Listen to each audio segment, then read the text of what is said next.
नमस्कार प्यारे विद्यार्थियों, स्वागत है आप सभी का। आइए देखते हैं कक्षा 9 गणित अध्याय 15 जिसका नाम है प्रायिकता।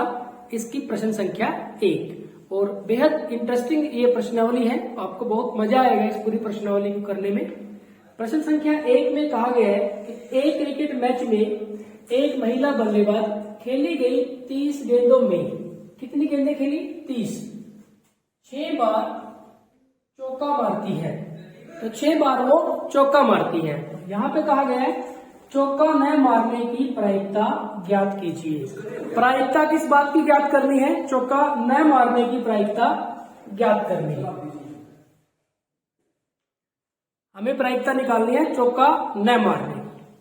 अब आप इसमें देखेंगे कि सबसे पहले इंपॉर्टेंट बात यह नोट करने की है कि चौका न मारने की प्रायिकता ज्ञात करनी है। तो प्रायिकता का सूत्र क्या होता है हमारे पास?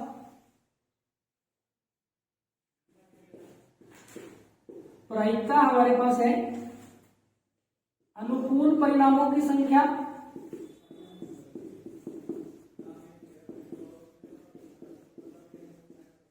बटे में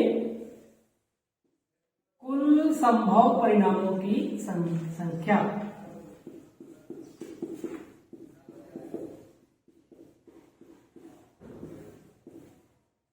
अब हमें ये देखना है कि हमें किसकी प्रायिकता निकालनी है? चौका न मारने की प्रायिकता। तो अब हमें निकालनी है चौका न मारने की प्रायिकता। तो आपको क्या करना होगा? आपको यह देखना होगा कि चौका न मारने के अनुकूल परिणाम कितने हैं। तो आपको अब यह देखना है कि अनुकूल परिणामों की संख्या ये कितनी है और कुल संभव परिणामों की संख्या ये कितनी है। कुल संभव परिणामों की संख्या। अब आप देखिए कुल कितनी गेंदें खेली? 30। तो संभव परिणाम कितने हो गए? कुल 30। चौका कितने पे मारा? 6 पे। और हमें किसकी प्रायिकता निकालनी है? चौका न मारने की।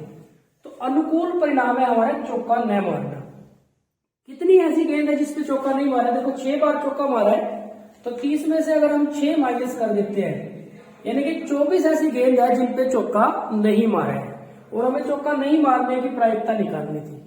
तो 24 अनुकूल परिणाम हो गए हमारे पास और 30 हमारे पास कुल परिणाम हो गए। 6 चौके 24, 6 पंजे 30। तो कितना आ गया? 4/5। ये इसका आंसर है। प्यारे बच्चे आप ध्यान रखेंगे, अगर आपसे पूछा जाता कि चौका मारने की प्रायिकता ज्ञात करो, चौका मारने की प्रायिकता, तो फिर अनुकूल परिणाम क्या होते? जितनी बार चौका मारे, कितनी बार चौका मारा था? 6। और कुल परिणाम कितने? कुल संभव परिणाम कितने? 30। 6 पंजे 30। तो फिर हमारा आंसर होता 1/5 अगर ये पूछा जाता कि चौका मारने की प्रायिकता ज्ञात करो। तो चौका मारने की प्रायिकता ज्ञात करनी है तो इस तरह से, और चौका न मारने की प्रायिकता ज्ञात करनी है तो इस तरह से आपको प्रश्नों को हल करना है। तो प्यारे बच्चों यहाँ पे हमारा क्वेश्चन नंबर 1 कंप्लीट हो जाता है। आप चाहो तो जैसे देखो ये चौका मारने की प्रायिकता 1/5 होगी, इसको भी दूसरे तरीके से कर सकते हो। देखो किसी भी घटना की होने की और उसके ना होने की प्रायिकता का जोड़ 1 होता है। अब चौका मारने की प्रायिकता ये है हमारे पास, तो चौका न मारने की प्रायिकता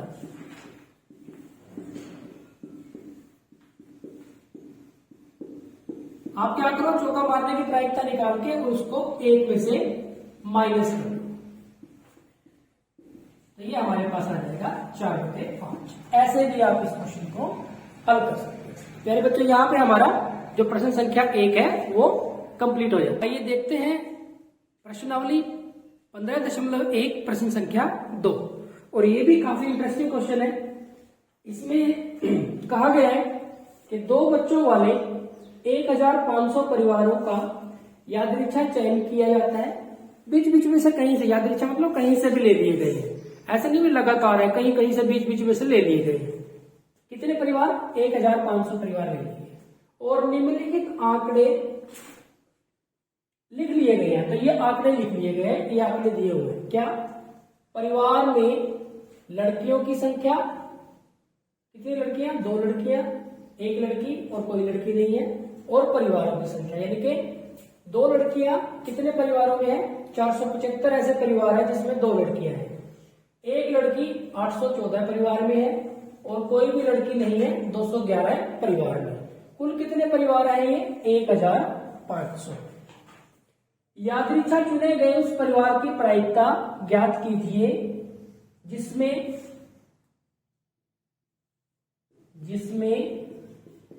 2 लड़कियां हो, एक भाग, दूसरे भाग में 1 लड़की हो और तीसरे में कोई लड़की ना हो, यानी कि 3 पार्ट है इस क्वेश्चन के।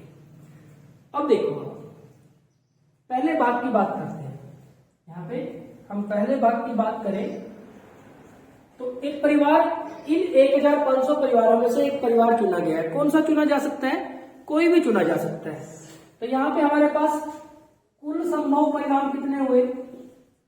कुल संभव परिणाम, क्योंकि कोई सा भी परिवार चुना जा सकता है और परिवार कितने हैं? 1500। तो ये कुल संभव परिणाम हो गए। और हमें क्या चाहिए? वो परिवार जिसमें 2 लड़कियां हों, यानी कि अनुकूल परिणाम हमारे कौन से हैं? जिसमें 2 लड़कियां हों। 2 लड़कियां कितने परिवारों में है? 475 परिवार में। तो हम लिखेंगे कि अनुकूल परिणामों की संख्या कितने हैं? 2 लड़कियां कितने परिवारों में है? 475 में। अब हम क्या लिखेंगे कि प्रायिकता बराबर है अनुकूल परिणामों की संख्या बटे में कुल संभव परिणामों की संख्या। जब भी आप प्रायिकता निकालें तो ये सूत्र आप जरूर लिखते हैं। अब आप देखें कि यहां क्या था? वो परिवार जिसमें 2 लड़कियां हों। तो यहां पे हम अनुकूल परिणाम हमारे पास कितने हैं? 475 और कुल परिणाम हमारे पास कितने हैं?